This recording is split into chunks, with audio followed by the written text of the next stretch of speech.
Next एक matrix given है 2 order की और हमें डिटर्मिनेंट फाइंड करना है ए स्क्र माइनस 2a का।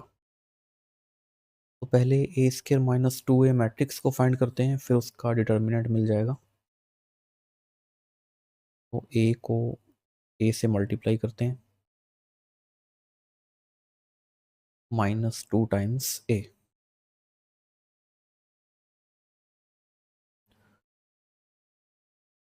ये आ जाएगा 1+3 1+6 यानी 7 6 4 एंड 7। इसमें से माइनस कर दीजिए 2 6 4 2 को। ये आ जाएगा 5 0 0 और 5। अब इसका जो डिटर्मिनेंट है वो बड़ा इजी है, क्या आ जाएगा 25 आ जाएगा, यानी ऑप्शन डी। फिर से एक डिटर्मिनेंट की बात की गई है, इस बार डिटर्मिनेंट गिवन है। ए क्यूब का जो डिटर्मिनेंट है वो क्या गिवन है 4096। यहाँ से हम एक प्रॉपर्टी यूज़ करते हुए ए की वैल्यू निकालेंगे। प्रॉपर्टी क्या होती है कि यदि आप किसी डिटर्मिनेंट को फाइंड करके उसकी पावर अप्लाई करते हैं तो वो मैट्रिक्स को उतने टाइम मल्टीप्लाई करके जो डिटर्मिनेंट है उसके इक्वल आएगी। ठीक है? इस प्रॉपर्टी से ये जो पी पावर है ये बाहर आ जाएगी और ये जो 4096 है ये 16 का क्यूब होता है। तो यानी डिटर्मिनेंट ए कितना आ गया 16 आ गया। ठीक? अब हमें यहाँ ए जो है वो गिवन है, तो हम यहाँ वैल्यू रखते हैं ए 3 और ए। इसका जो डिटर्मिनेंट है वो कितना है 16 है। सॉल्व करते हैं ए स्क्र -9 ए स्क्र 25 यानी ए कितना आ गया +-5। नेक्स्ट फिर से एक डिटर्मिनेंट सॉल्व करना है हमें, तो काफ़ी इजी है ये भी। आप किसी भी रो या कॉलम के लिए एक्सपेंड कर दीजिए।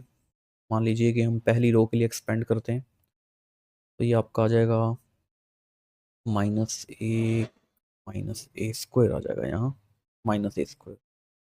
और जब बी के लिए एक्सपेंड करेंगे तो ये आ जाएगा यहाँ बी स्क्वायर। यानी ये हो गया आपका माइनस माइनस प्लस ए क्यूब प्लस बी क्यूब, यानी ऑप्शन डी। फिर से एक डिटर्मिनेंट है, जब नंबर होंगे तो देखिए नंबर्स में जो डिटर्मिनेंट होती हैं ज़्यादातर आंसर हमें ज़ीरो मिलता है। ये काफ़ी इजी है। पहले आप C2 माइनस C1 करेंगे और फिर C3 माइनस C2 करेंगे, तो ये आ जाएगा 1 1 और यहाँ भी 1 1 1। दोनों सेम है इसलिए डिटर्मिनेंट की वैल्यू क्या होगी 0।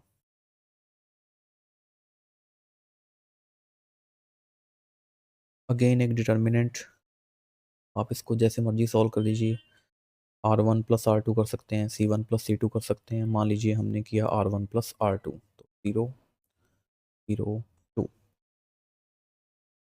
ओके, इसे आप एक्सपेंड कर दीजिए पहली रो के लिए, क्या आ जाएगा ये 2 1 प्लस 1 यानी 2 यानी कि 4, ऑप्शन डी।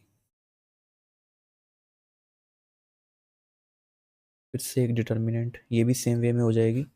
आप करेंगे C2 माइनस C1 तो सेकंड कॉलम क्या बन जाएगा 1 1 1। ऐसे ही C3 माइनस C2 करेंगे तो थर्ड कॉलम भी क्या बनेगा 1 1 1। दोनों एक जैसे हैं तो आंसर क्या हो जाएगा 0।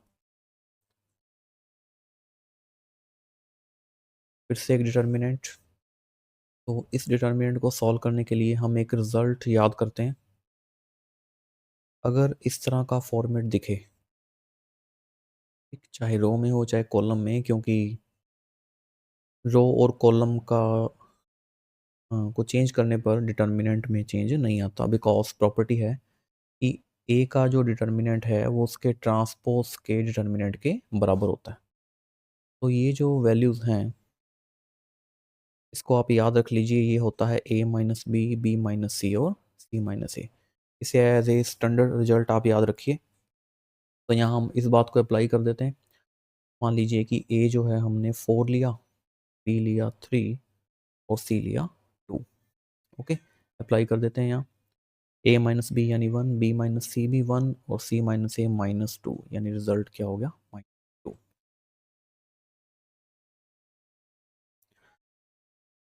फिर से एक डिटर्मिनेंट है, थोड़ा टिपिकल लग रही है।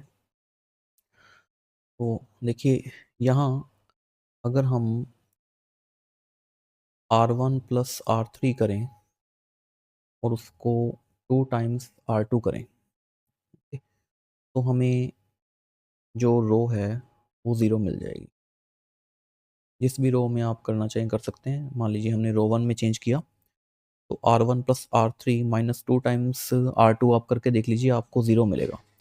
और ऐसा तीनों एलिमेंट्स के लिए एप्लीकेबल हो जाएगा, आप चेक कर सकते हैं। ठीक, यानी पहली रो पूरी तरह से क्या हो जाएगी 0, इसलिए रिजल्ट क्या होगा 0 दे रहा है। देखिए फिर से एक टी ऑर्डर की डिटर्मिनेंट है। यहाँ भी आप यही ट्राई कर सकते हैं जो भी हमने पिछले क्वेश्चन में किया है। चेंज करते हैं R1 में R1 plus R2 minus, sorry R1 plus R3 minus 2R2, है ना।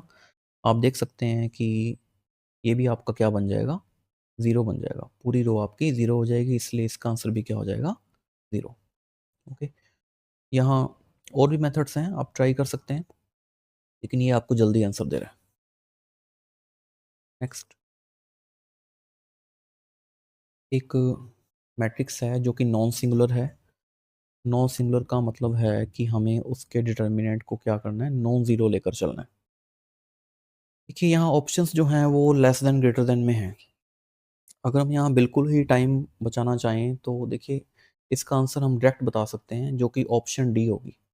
अब ये क्यों होगा, नॉन ज़ीरो में आपको कोई ना कोई इक्वेशन मिलेगी जिसका सोल्यूशन करना है, कभी भी रेंज नहीं आएगी। लेस देन इक्वल टू के यहाँ कोई चांस नहीं है ना। तीनों ऑप्शंस किस में है, लेस देन इक्वल टू में है। तो एक ही ऑप्शन है जिसमें वैल्यूज़ हैं, जो कि डी है।